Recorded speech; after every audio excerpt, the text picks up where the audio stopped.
Good morning. Good morning. Well, firstly, thank you for taking time out, and for those of you who may watch this in months in the future, universities are a bit of a black box to many people. They see these great buildings, they know that they churn out graduates, and a lot of people question the value of a university education. Some people say, well, not quite sure how universities are connected to business, but where do universities sit in your eyes in the ecosystem of learning? By the way, I've got to declare my interest. I did my MBA here, so Good choice.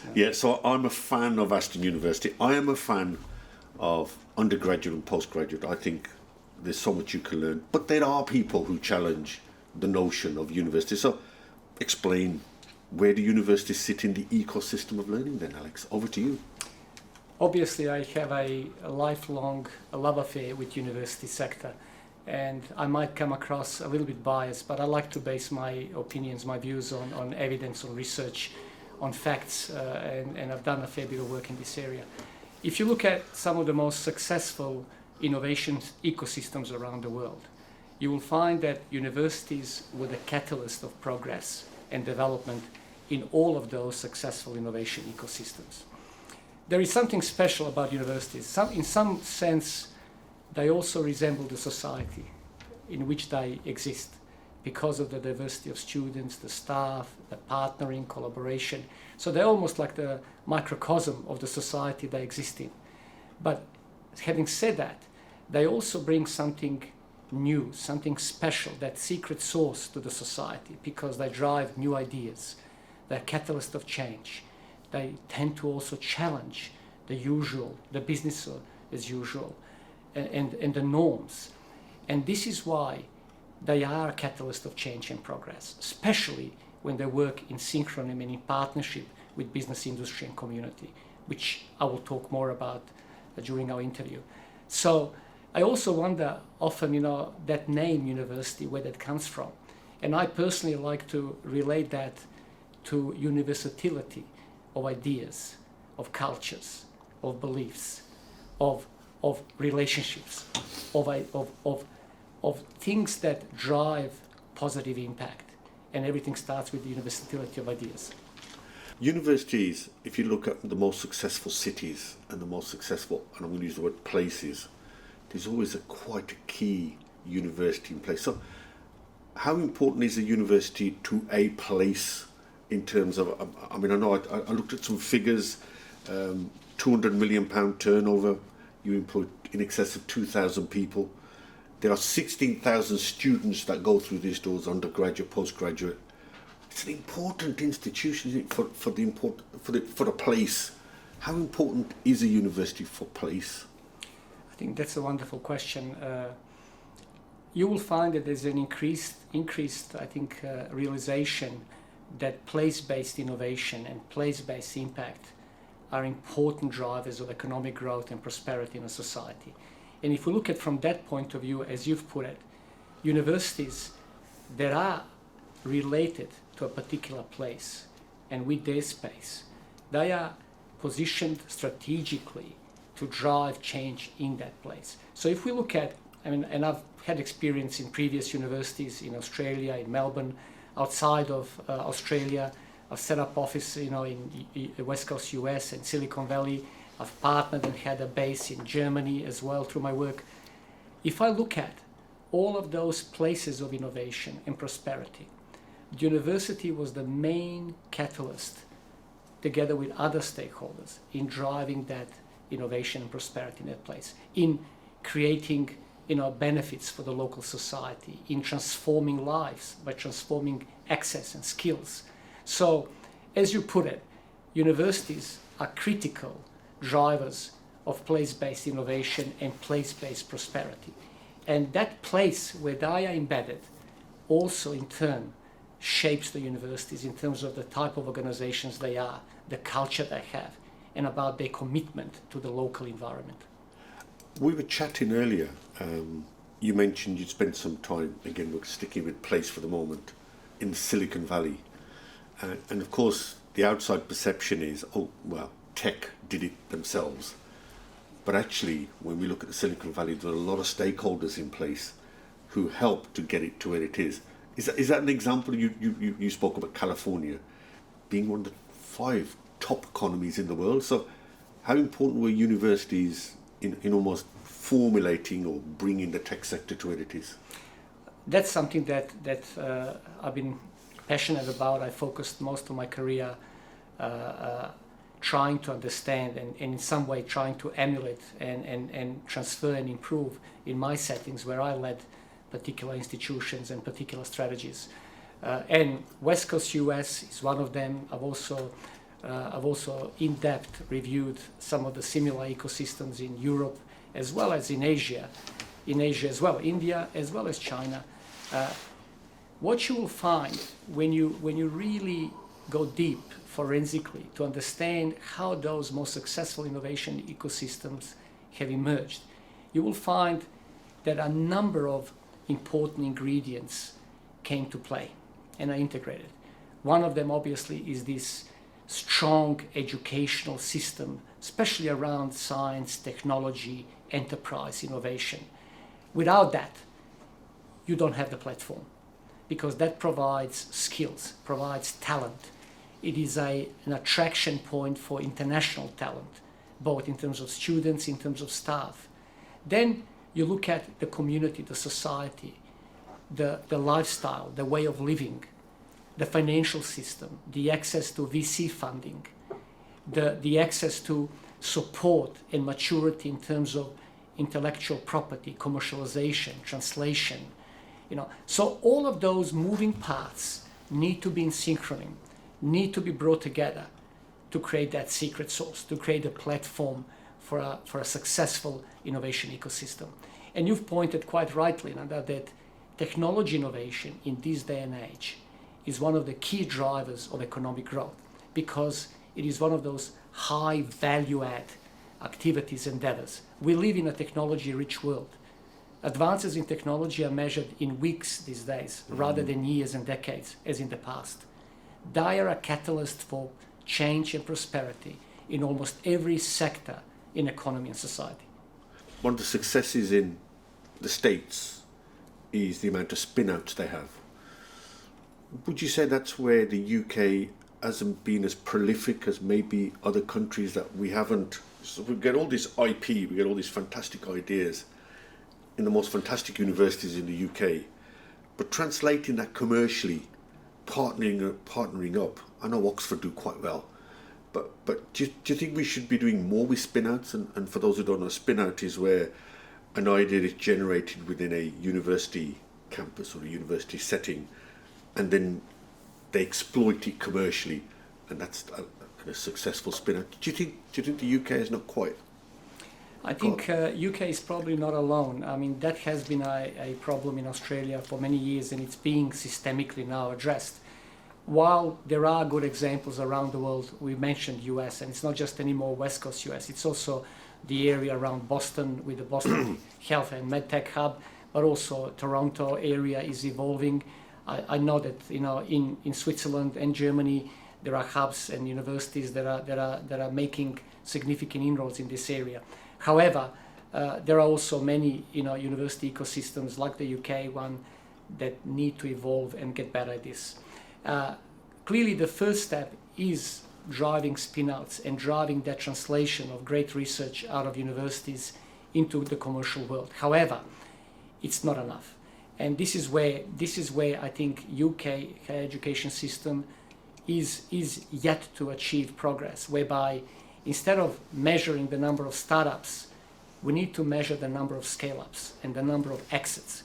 If you look at some of the most successful universities in the world in terms of research translation and commercialization, and you might look at MIT, you might look at Stanford, you might look at the Weizmann Institute or some other successful commercialization institutions, you will find that they no longer measure as measure of success in innovation the number of startups or number of they are measuring the scale-ups, they're measuring the exit, they're measuring how many of their companies, whether that be alone or in partnership, have actually reached the New York Stock Exchange or some others.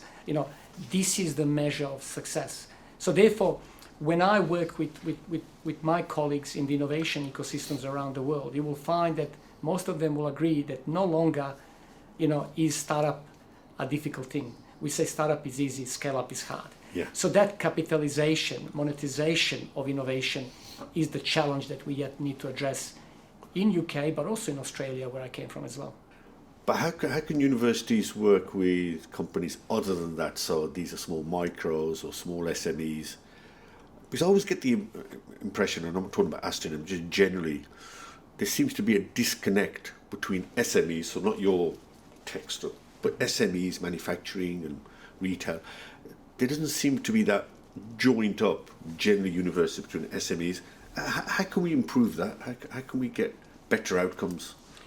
I think, and the industry sector that I came from in Australia, especially the one that I've been involved with heavily over the last decade or a couple of decades, in particular also through the Prime Minister's Industry 4.0 task force, the manufacturing sector in Australia also involves around 95% of SMEs. Okay. So when I came to UK and the whole West Midlands area, I see a very similar ecosystem, many SMEs, right?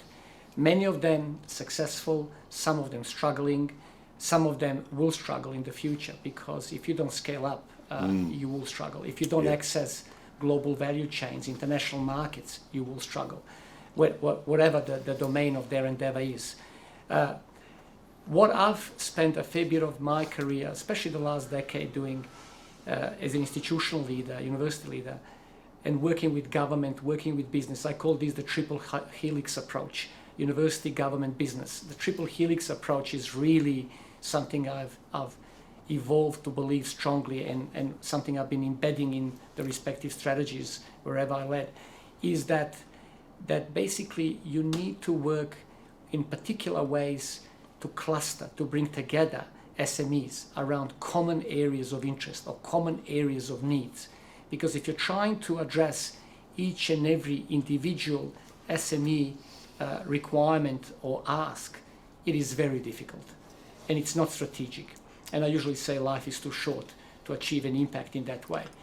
However, approaching it strategically, whether that be around a common need to develop digital skills or a common need to develop business innovation and business modeling skills, clustering SMEs together around common purpose, common areas of interest, and working in that way at scale is really something that's quite impactful, and it works in practice. And that's something that here at Aston University we will be doing around our areas of focus and strength, because that's how we achieve impact at scale. And the focus must be around developing capability, developing standards, capacity for those SMEs that we work with to successfully access global value chains, to successfully become part of supply chains of big players, because that's the way for them to access new value, to create new value, and to basically prosper and grow, because they must grow if they're going to succeed in the future. So if the universities are used to working in collaboration, it's part of their DNA, which is really good. And if we then take Birmingham and the West Midlands, so just think of the place, so you've got the universities working in collaboration, you've got a big place, 2.3 million people in the West Midlands. You've got SMEs, which you've just said are, if we get them around clusters of ideas, so you've got SMEs sitting over there. What we don't appear to have is somebody who puts an umbrella right round it and get them all working together. It just seems very fragmented. Now, I'm sure that's not just for this region. I think that's everywhere. And so how can we copy or replicate the way universities work collaboratively and bring that across the wider region, so everybody can start to think the way, because that is something I do see with universities. You don't see that competitive edge. There is an edge there, but it's a really good tension. Everybody's trying to do better than the others, but you all do work very well together. So how can we get that across? I think you've just pointed to I would say, in my view, one of the most important ingredients of success in this sector and across the society, and that's collaboration. Yeah. Collaboration. Although I think you've been very positive about universities collaborating. I believe that they can also do more and better, and they need to, and especially by letting the outside in. Yeah. We here at Aston, in our 2030 strategy, will build on that DNA of Aston, which is a collaborative spirit, collaborative culture, but also a university that was born out of industry and community, which is something that I think is special. Yeah. I always felt that I fit best at universities that were born out of society and industry and business to provide that new value to that broader community. That's Aston. Now, by the default, that DNA makes you collaborative and makes you more open. So I think the heritage, the legacy, the history of the place, and you mentioned place-based institutions and innovation, in a way defines you if you build on that. Now, going back to your question, in terms of how do we create a more collaborative ecosystem that by working together, that triple helix I mentioned enables us to achieve value and move beyond our individual institutional competitive edge, right? I think that takes effort, and it starts from leadership. The leaders across the diverse sector institutions, whether that be, the local government, the city, the industry, the universities, the professional services that underpin them and support them, the leadership has to put an effort to connect. But also, government incentives, city incentives, institutional incentives, university incentives for their own staff must be aligned with those behaviors that we expect, which is the behaviors of collaboration. And when we say collaboration, we need to take that dialogue a step further, because it's about collaboration leading to outcomes that are of mutual benefit, which means that everybody in that collaboration, all the key players, the key stakeholders, must benefit from that. It's not one-way traffic. So we have to put effort to understand together and identify together what that value is for each of those stakeholders. That takes effort, right? Because collaboration doesn't just happen by default. It has to happen by design. And it has to happen by us trusting each other to share with each other what is important to each respective organization, what is important to us individually as leaders. What do we want to achieve together as a common purpose, but also what do we want to achieve through that collaboration for our respective organizations? That dialogue, that mature adult dialogue that's built on trust, I think is something that's important. And that's why I always say a cornerstone, a platform for good collaboration is mutual trust. What role can universities play in levelling up? I think that universities have a critical role to play in levelling up. And I think levelling up is a wonderful concept, which is yet to be fully realized, as we can see by evidence. Since my arrival here, I found that people's life expectancy is not defined by the genomic code. It's defined in many ways by the postcode. That tells me that there's a lot of work to be done. And that's exactly at the heart of that leveling up question you mentioned. Universities can play a critical role, and they do play a critical role, by first of all providing access and also stimulating and motivating the broader population to pursue higher education. Because the pathway through education is the pathway to success and prosperity in individual lives. We only need to see the social mobility rankings or results nationally. Aston, for example, as a second in the nation, second in UK, on social mobility, which defines how your graduates succeed post-graduation, coming out of a region, out of an area that's in the bottom half on social mobility. You can see the transformative power a university plays in shaping individual lives. Follow the data doesn't lie.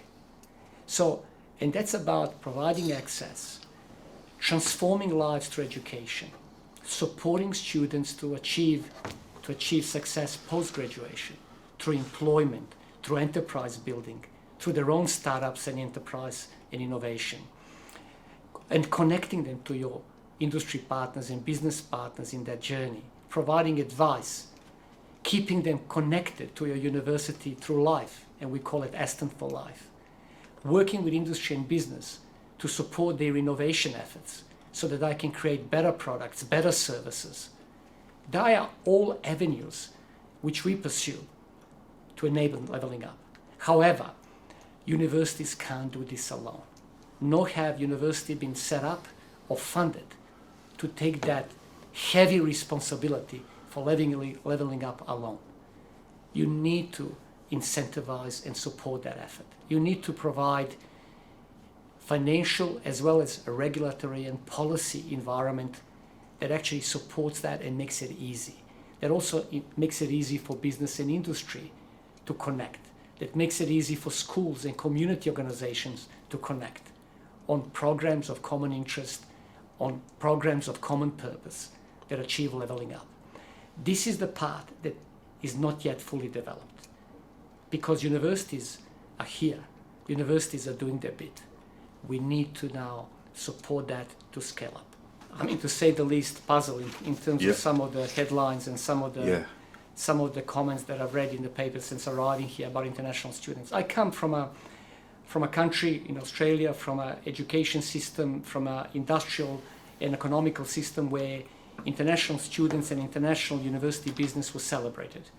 We actually acknowledged and celebrated the universities as the third largest exporting industry sector in Australia. Yeah. And we've done everything to make the country friendly for international students, to support them, incentivize them, even most recently to increase the 2-year post-graduation working visa to a 4-year. And that was done strategically, not just to attract more international students, but to address the skill gap. Yeah. Because they are all hard-working, motivated, intelligent young people who have advanced skills, who are eager to create a future and eager to contribute to respective industry sectors and businesses that I work in. We need to look at international students from that perspective. We have in UK university sector that's an extremely successful international business sector, more successful than majority of other industry sectors in UK. We need to celebrate that. We need to support it. The students here that come, they not only bring investment via their fees and via the money they spent on accommodation, food and local services and local businesses. That's right. They also bring that amazing diversity of culture, diversity of ideas that in a city like Birmingham in a way resembles the amazingly diverse and inclusive culture of this city. So this is the place where they probably belong more than in many other places. And this is why Birmingham should be one of the main international cities in this country and indeed in Europe. And we should be positioning it like that. Also, we are facing a serious skill gap, especially at advanced level, whether that be in digital skills or other tech skills and so on. How do we address that skill gap?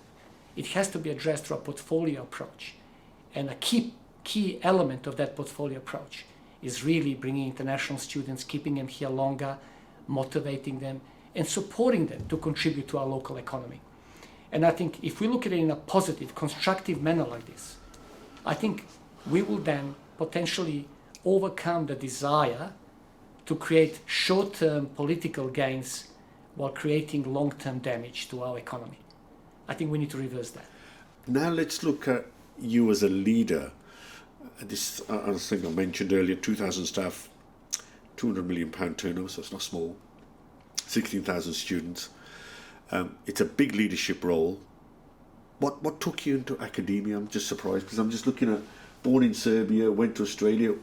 I mean, you could have done anything. Why did you pick academia? And I must say, after graduation, I've spent time in industry. Initially in industry as a young engineer in a Swiss kind of branch company, in Belgrade, working as a young engineer, developing my craft.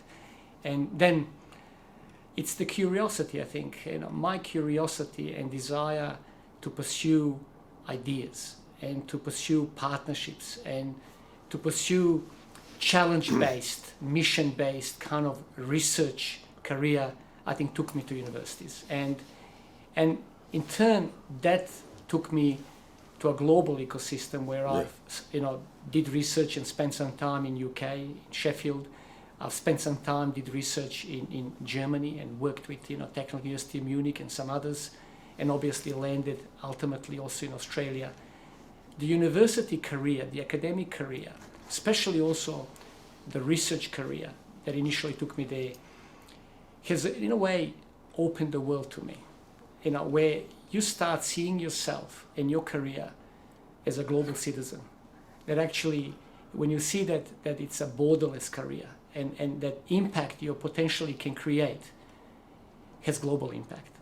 And I think that is the passion, that is the desire that drove me, I think, and kept me in academia. And obviously, my commercial kind of DNA, if I can say it like that, and passion for partnering with industry and business is something that I brought with me into academia, and I think I've stayed faithful to that throughout these 35 years, I would say. Do you think, in view of your global experience, do you think leaders of ambitious businesses, whether it's a university or another SME, do you think they need to have a real good understanding of the global landscape? Because otherwise, back to your scale IPO, I think it's going to be an essential part of your understanding. Absolutely, and we talked about the place-based innovation, place-based impact, but however, when you think about the economy, when you think about the university and higher education system, it is a global business. That's right. And higher education system or ecosystem is a global ecosystem. So there's no such thing as just local. That's right. So therefore, you really need to elevate, not just your ambition, but elevate your insight, your view beyond that local plane, because that's the only way you can become competitive in this higher education sector. So if you really look at strategically around the world, the most successful universities, and I'm not thinking only about those sandstone ones that were traditionally established hundreds and hundreds of years ago, but the younger institutions, the trailblazers now in the innovation ecosystem, you will find that I have committed to partnering with industry and business globally, to driving innovation globally, and that I have committed themselves to becoming globally relevant and being part of a global value chain. So when you start recruiting international students, or when you start working with global companies, or when you start participating in global league tables and rankings, you are global. Yeah. So you better get good at it. Yeah. So why Aston University? I mean, you've been around the world, blinking everywhere. But why Aston University? What brought you here? Why did you pick Aston? I always look for fit. Whether that, the fit for myself, where I belong and where I fit, because if you fit, this is where you can prosper, grow, and when you can achieve the greatest impact. I also look for fit when I'm recruiting people, whether that be staff or leaders and so on, because fit enables people to achieve their best. I felt that I fit here for a number of reasons. If you look at my background, the previous two institutions in Australia, where I spent more than 2 decades leading in various roles, and most recently as Deputy Vice-Chancellor and Vice President at 2 institutions that were both universities of technology. Institutions that have emerged in an environment built out of community, built out of industry and business, and becoming top universities in the world in tech innovation, in technology and impact domains. In fact, in the top 1% and top 2% in the world. So when I looked at Aston has the same DNA. It was established as an Institute of Advanced Technology. It's one of those quintessential, original UK universities of technology. That is its DNA. It was born out of the first industrial revolution, where Birmingham was the powerhouse of world's manufacturing during the first industrial revolution. What a story. I wanted to be part of that narrative where, as a leader of that institution, in one of the most diverse and inclusive environments in Europe, with more than 150 different cultures and ethnicities, with one of the youngest cities in Europe, what's not to like now? That's where I fit. They are all ingredients that can create a powerhouse of innovation in the higher education sector. That's my passion and my desire. In a place where I fit, where I belong, to commit my last trimester of my career to work with these wonderful people and lead this wonderful institution to become the powerhouse of innovation in the most diverse community in Europe and to contribute to economic growth, prosperity of this region. If I can achieve that, I've achieved my last trimester goal. How do you drive from where you're sitting? How do you translate what you've just been saying? Brilliantly said. How do you drive that into the School of Pharmacy? You got medicine, you've got all business, you got law, you got all of these various. I mean, it's a huge organisation with a huge number of courses, huge number of departments, and you've got to remain commercial. You've got to be able to feed everyone. How do you do that sitting where you are with that sort of big macro picture? And let's not forget levelling up and the place and lots of stakeholders, colleges, schools, other universities. You've got the councils, you've got national government, you've got probably all these statutory regulators. Whew, that looks a huge in-tray. How do you do it sitting where you are? I think I've learned over the years, and I, in a way, I think it's also in my nature, but you learn over the years through your leadership, various leadership roles, and coming here in this role, you have to start with the people. You start with the people, and you create or co-create a common vision with the people you have. A common vision that's not implanted, or a common strategy that's not implanted from outside, but it goes deep and builds on the DNA of the organization. You provoke the memory of what was initially intended when this wonderful institution was established. What was the intent? What was the 100 years intent? And you give birth to that vision by building on that DNA. And you create and elevate slowly the ambition going forward.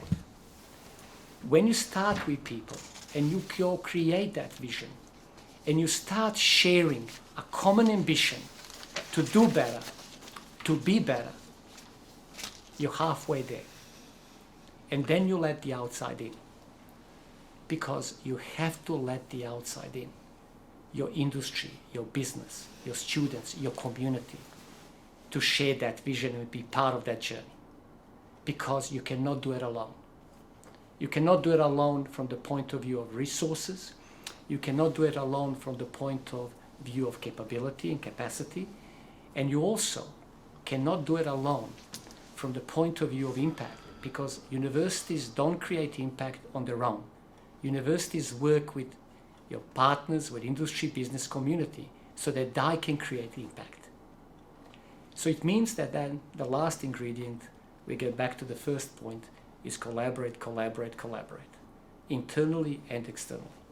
Does it need a leader to be visionary, and you said it, and to make sure that people within the organisation understand that same vision and come along with you? But without a vision, and I think you've answered it anyway, it's virtually impossible to get people. It's impossible. And obviously, I can add also that, there are also some strategic systems kind of things you need to build in the organization.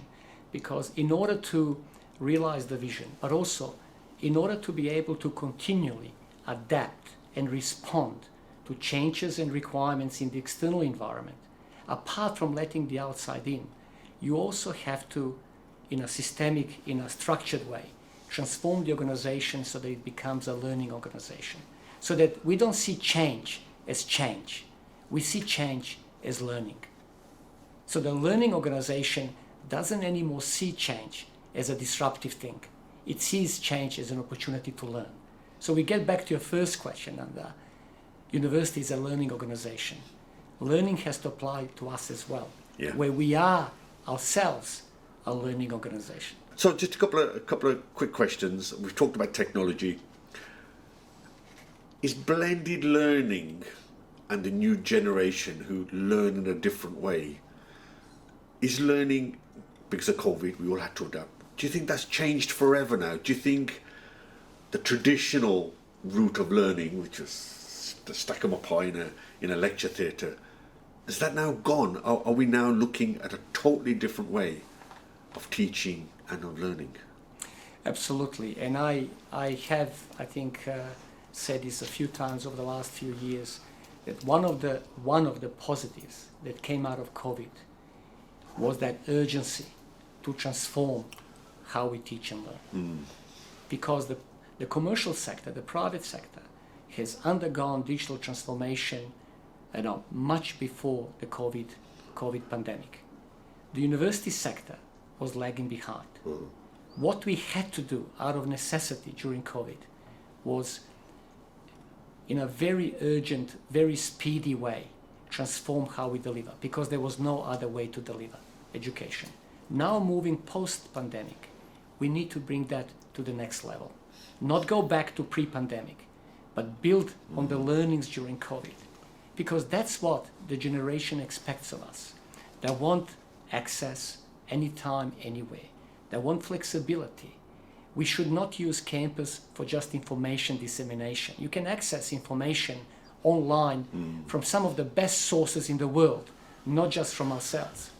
We must transform the campus for experiential learning, for exciting collaborative learning, for work with industry and business on campus, for social interaction, relationship building, for experiences that you could never emulate or achieve online or at home, and provide flexibility to the lifestyle that our students and the generations expect of us, but also to enable us all to benefit from the technologies that have evolved. Therefore, this is the new norm. There's no going back. No. Institutions that may choose to go back will be irrelevant. So therefore, we now need to take stock and continue to evolve, continue to innovate, using digital transformation as the platform. What 3 tips would you give? And you said quite a few of them already, probably. Yes. I'll try not to kind of repeat myself, but because you're putting an emphasis on complex, large organizations, in many ways global, right? That's right. You have to get the system right, because success doesn't happen just by default, and things just don't work well by default. You have to establish a systems approach, an organizational structure and way of working that's agile, that enables and also motivates, innovation and translation, that makes collaboration, work, and innovation easy. That's the internal, I would say, construction part that needs to happen, so that basically that way of working becomes the norm. I mentioned the learning organization paradigm, creating an organization, shaping it so that it does evolve as a learning organization.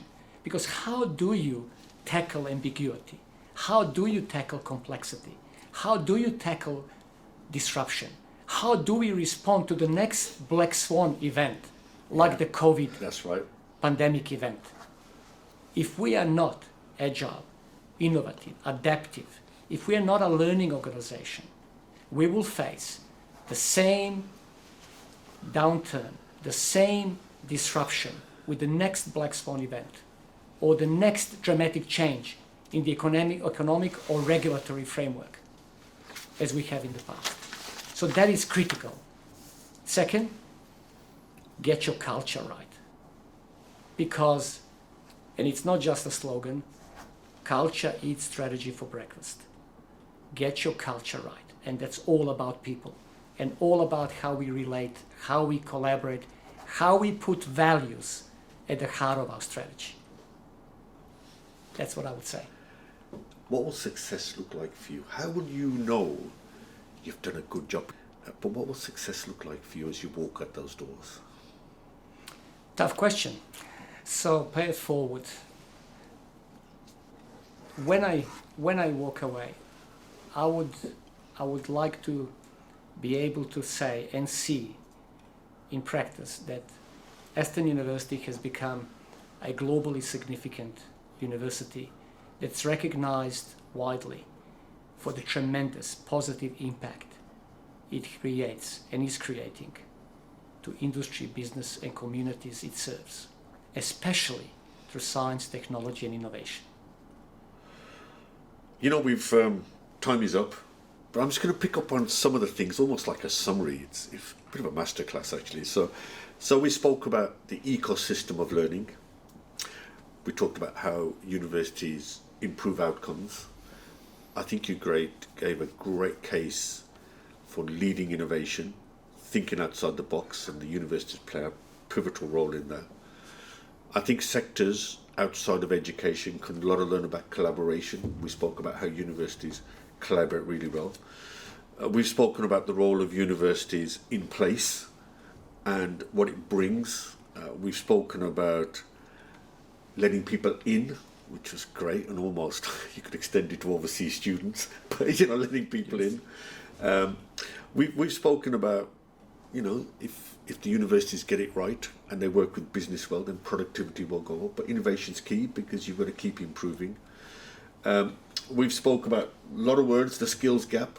We've talked about places like the Silicon Valley and how that worked, and because you said actually there's three partners in this: there's universities, there's government, and business. You've spoken about what the future looks like. You need to be agile. You talked about, if in order to scale and to keep performing as somebody who has scaled, a systems approach.